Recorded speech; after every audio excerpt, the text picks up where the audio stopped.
Yo, what's up? It's your boy George Billionaire, and today we are gonna have an exciting episode with one of the most amazing entrepreneurs that I know personally, and she's gonna be telling us how she made it to be where she is today. So stay tuned.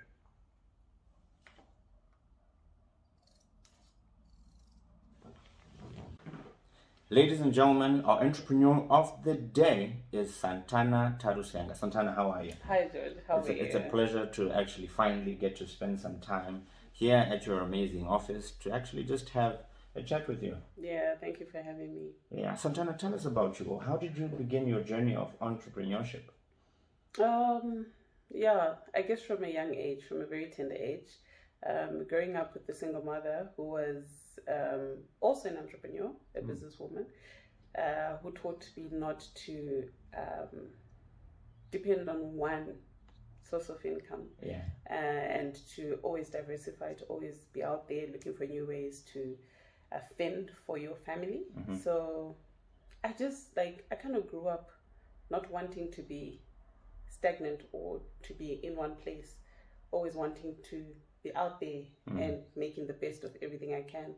Today, we have an amazing entrepreneur, Santana Tarusenga. Thank you so much for finally availing your time on your busy schedule. You're always up and about.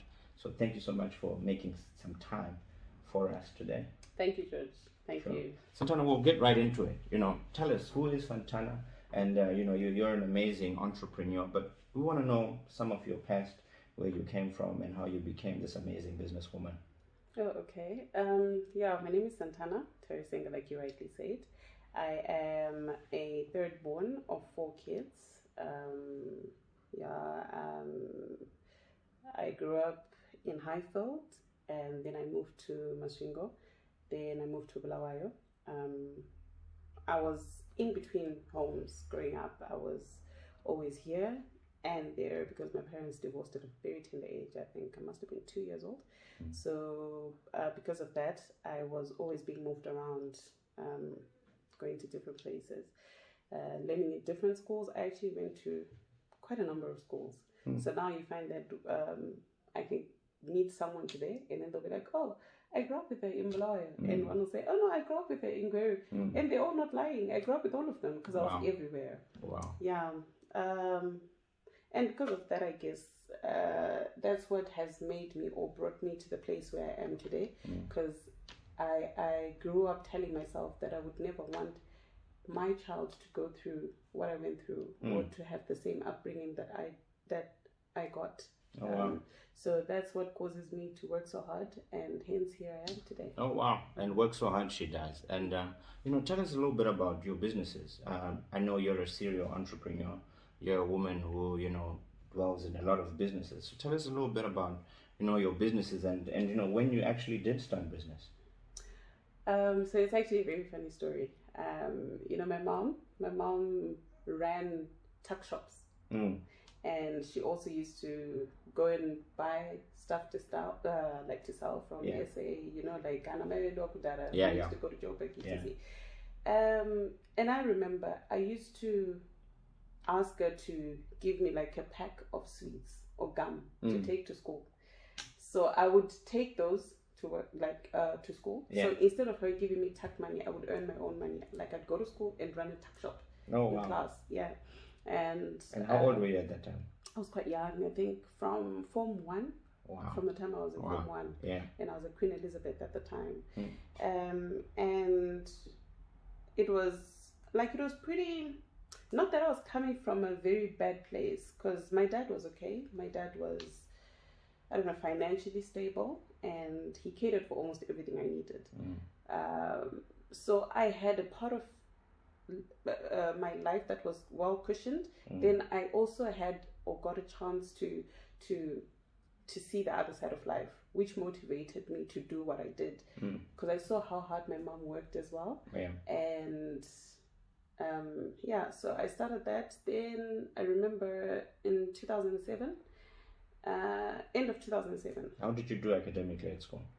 I was kind of disturbed by my parents' situation, and also the moving up and about. Yeah. So I didn't do quite well but I did manage to go for my A's. And then I went on to Spaces, and I went for my marketing diploma, and I remember I did it twice. The first time, it was a joke to me. I wasn't that serious because like all I was thinking about was making money. Yeah. But yeah, I did go to Spaces. I went twice, and then I eventually got my diploma in LCCI. Then from there, I was just like, you know what? I don't want to waste time going to school. Oh, wow. Let me just concentrate more on the making money part. So yeah, but your very first business after school? Yes, yes. My very first business after school was well. First, I was going to work. You did actually work. I did actually work. Let's not skip that part. Yeah. Someone gave me a shot. They gave me an interview, and I remember the first time I walked into the office, they're like, "You're a very bright girl. You know, I'd like to give it a try." His name was Ronald Chipuero.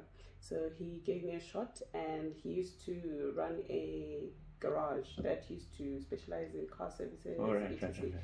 So it was Roche Motors.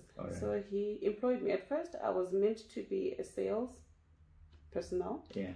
Then, as time went on, you know, he was actually quite impressed because in 6 months or so, I'd managed to rope in a lot of clients that even he did not believe what was going on with his business.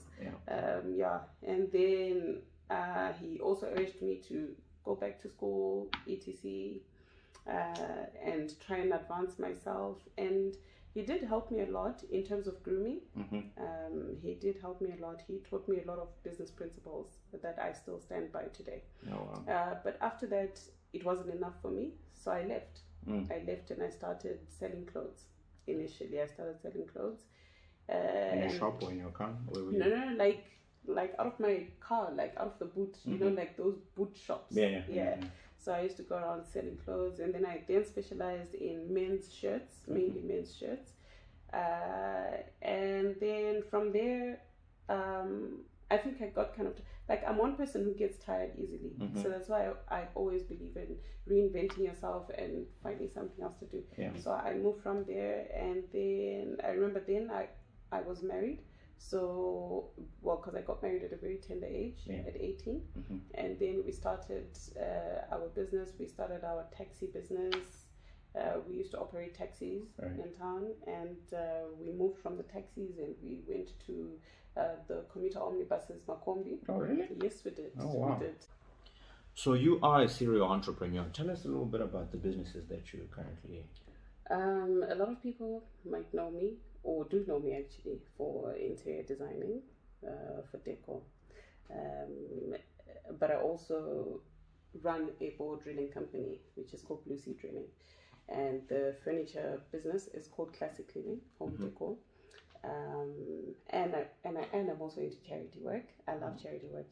It's also my passion. Oh, wow. Yeah, I started a charity foundation called Mama Doka's Foundation after my mother, because my mother was a very charitable woman. She used to love giving. She used to love helping. So you find that growing up, we grew up with a lot of people that we called our relatives, but half of them we were not even related to them. Oh, wow. That's because of my mother's heart. So I decided to name it after her. You see, I've got an eye for finer things in life, or for the finer things in life. All right. Those who know me will tell you that as well. Yeah. So I decided to look for a niche market that would also be able to accommodate me and my passion. All right. Yeah. So that's classic. Yeah, that's Classic Living Home Decor. All right. And Blue Sea Drilling. Okay. And so Blue Sea Drilling, tell me about that. When was that started? Okay, we can say we started in 2016. 2016. That's when Blue Sea was founded. Right. So we've been operating since 2016 till today. Wow. We have done relatively okay. Oh, how do you compare yourself in the market? I mean, there's quite a number of bore drilling companies out there. You know, where would you position yourself and say, you know, Blue Sea bore drilling? Where would you position yourself? For starters, life is really not a race, and that's one thing that I've always told myself, and I've stuck by it. My dad always used to tell me that growing up. But what I can tell you is we thrive on honesty, and we try by all means to remain a respectable business. What can you say sets your borehole drilling company compared to all this vast amount of borehole drilling companies that are out in the market? What sets us apart is the fact that we thrive on client satisfaction, on customer satisfaction. What we say is what we do. And we've also got a very amazing team on board. They're quite efficient, professional, at the same time very friendly. Most of our business comes from word of mouth.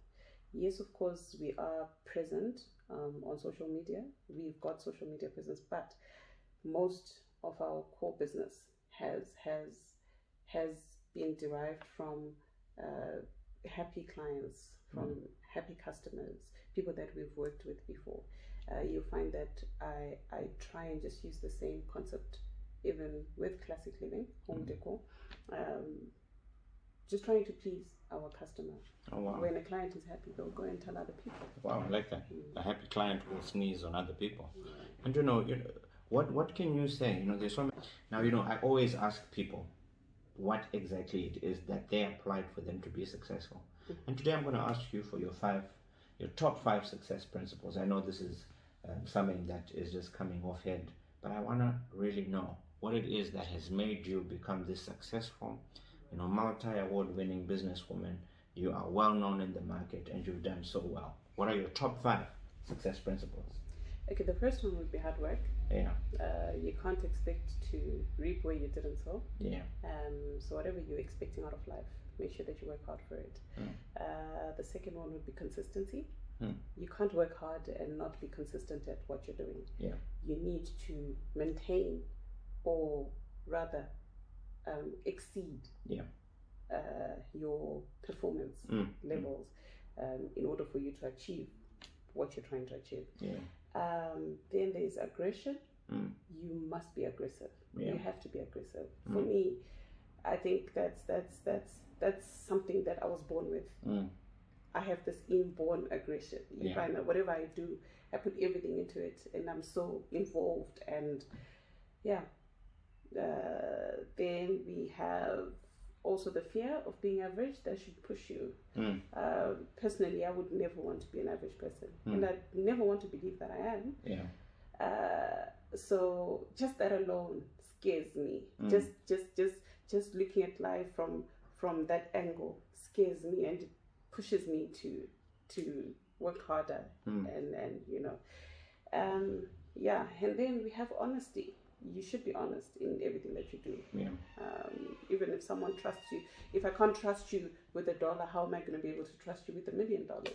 So I must be honest from the word go, from everything to everything. Wow. In everything that you do, maintain your honesty. Wow. It'll take you places. Wow, that's amazing. For me, I love the fact, fear of being average. Especially when you come from, a background where you didn't have much. And that drives a lot of entrepreneurs, especially if you grew up. I love her story because that should inspire and provoke somebody. The fear of being average. I mean, if you see her and what she does, you can tell by the car she drives, the life she lives. A lot of people would say, "Wow," but that drive to not to want to be average. Somebody can be okay with driving an average car, but you can always achieve whatever you put your mind to. Just by pairing off and what can you say to entrepreneurs out there who want to start their business? What words of encouragement, what can you tell them that will help them, become amazing entrepreneurs like yourself? Okay, the first thing would be know where you're coming from. You need to know where you're coming from in order for you to know where you're going. Yeah. And you need to know what pushes you, and never listen to people. I've had a lot of people that have tried to, that have blow out your flame. Yeah, that have tried to blow out my flame. So you can't do this. You're too young. You can't do this. Especially you're a woman. I've heard you're a woman so many times, even from people that I didn't expect to say that to me. People that I expected to encourage me, but I think that alone gave me the strength to actually do it. Wow. Especially when they said I couldn't. So aim high in life. Never let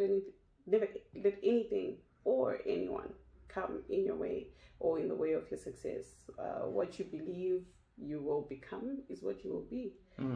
Yeah. I like that. Do it for those who want to see you fail. Yeah. And I haven't seen a female entrepreneur going into a business that's mainly male dominated.